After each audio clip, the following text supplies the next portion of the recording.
Hi, I'm Michelle Paganini, owner of Paganunu and an Upcycle guru.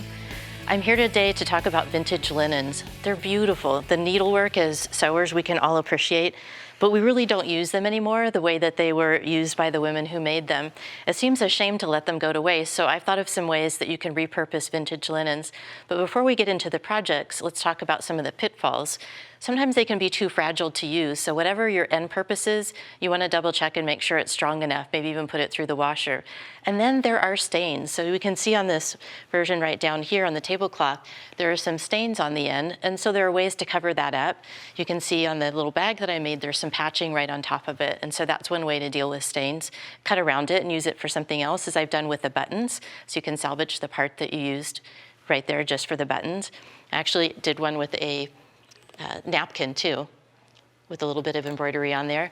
And then in this example, there were tiny stains and the embroidery was just beautiful. So what I did was I took some buttons and I bought some embroidery thread that's the same, and I did a little daisy stitch, and on top of the stains, I put 2 buttons with a daisy stitch. So it looks like it's part of the project right now.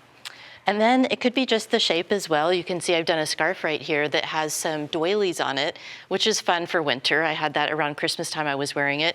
Here's a doily I bought in a thrift store. It's not really suitable for that project because you can see that the edges of it won't lay flat. So I can't sew it on the way I did the other 2. And then here are some that are perfectly suitable, ironed flat, and they're easy to go on, and they would look really terrific. So you're assessing for stains, for anything that needs to be fixed or repaired, and for suitability for your project. So the next thing we're going to look at is how to take the vintage pillowcases, which I think are beautiful, but I use big pillows and they won't fit on my pillows. But I really think that they're wonderful, especially this pattern, which was very popular of ladies. So what can you do? You can make hanger covers. Beautiful hanger covers, which I think would make a very good gift, a hostess gift if you're staying at someone's house. Be good for a wedding dress or a formal. Here's an example of a lady that's already done. And what we're going to do is we're going to make a matching one. So I'm going to show you how to do the pattern. And you are going to use a piece of paper, newspaper, anything you want, big enough pen to see it.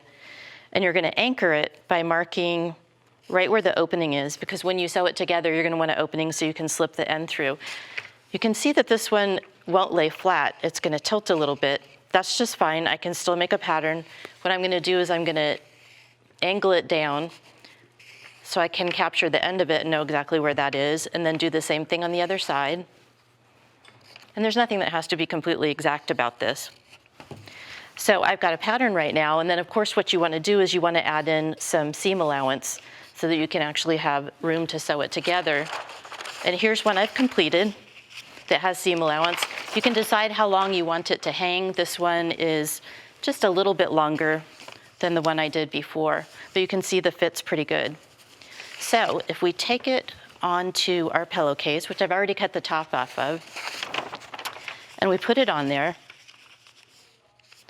we can pin it on and do a quick cut and then a quick sew. The dimensions of the hanger happen to fit the pillowcase perfectly, which is what I found with the other 2 that I did as well. Make sure we're straight, not quite. I'm looking at the end right here to make sure that they're about the same. Okay, a quick cut and we will be ready to go. I'm going to cut on the dotted lines because that's where the seam allowance actually needs to be. I left the dotted lines and cut beyond it so that you can see what would happen with the seam allowance.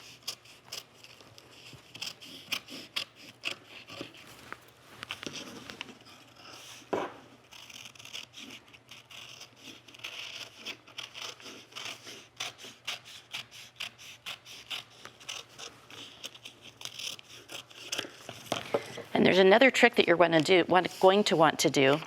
You're going to make sure that it's even on both sides. And since we freehanded it, that might not be the case. So if you take it and you actually fold it on itself, so it's right down the middle, and turn it over on both sides, you can see if it's matching or not.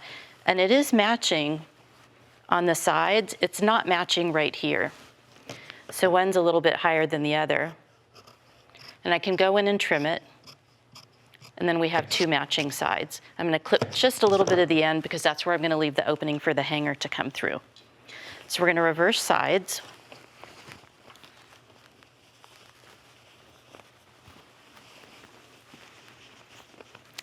And pin it and sew it up, and we will have our hanger cover.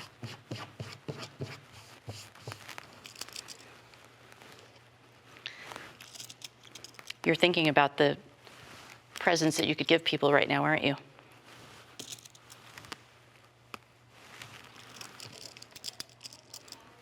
And how hard it is to cut into that first linen. It seems a little bit sacrilegious, but having them go unused or go into the landfills is even worse. So you're really doing a good thing when you repurpose vintage linens. So I'm gonna sew it now. And I'm not gonna finish the end where the hanger comes through because I can just turn that under. So I've marked right where that is with the clip.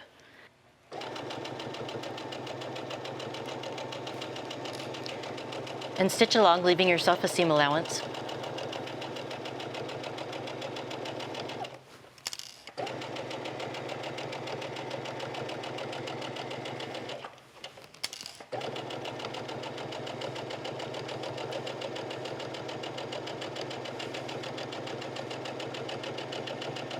When you get to the end, if the thing isn't lined, if you're not using a walking foot, sometimes they end up misaligned. And since it has a crocheted edge, we definitely want it to be aligned. So if you turn the fabric up at the very end and you stitch that way, it helps it not to become out of alignment so that it's actually matching when you get down there. And I'm gonna reverse. And I am done. Needle up. Presser foot up. So you can see at the end that I actually got a really good match on here by doing a turn up. The other thing to do is start sewing from the bottom, but it's actually easier to sew from the top on here. Have a little thread nest that's not going to show on the other side. Put the presser foot down. I actually need to have it angled a little bit. I love the feel of vintage linens. It's just so soft.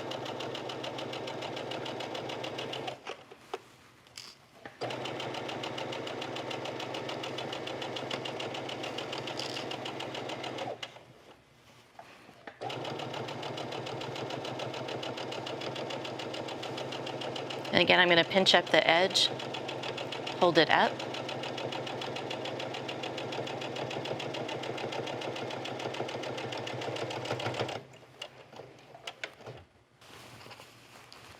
You can see it's going to fit right on the hanger. Of course, we would press the edges so they lay nicely. And with the little hole that I left in the top, I can go ahead and just slide that right through and I can tuck it back down. So when it's tugged down and it's all pressed, it's going to look just like the other one. There are a couple other things that I want to show you that make really great travel gifts. When we sew, or when we travel, when we're packing, I don't like my shoes to touch anything in my suitcase. So one of the things I've done that makes it fun to unpack is to create a bag out of some vintage linens and slip my shoes in. So I can put all different kinds in and I can flip them from one way to the other, which is awesome. So that's a great thing to do. Also, I like to travel with a shawl because the temperatures go up and down. But if I put it in my tote bag, it ends up being a little bit damaged sometimes. So I made a roll to put it in. Look at that beautiful needlework. And the bonus is on an airplane, I can put it on and just lay right back.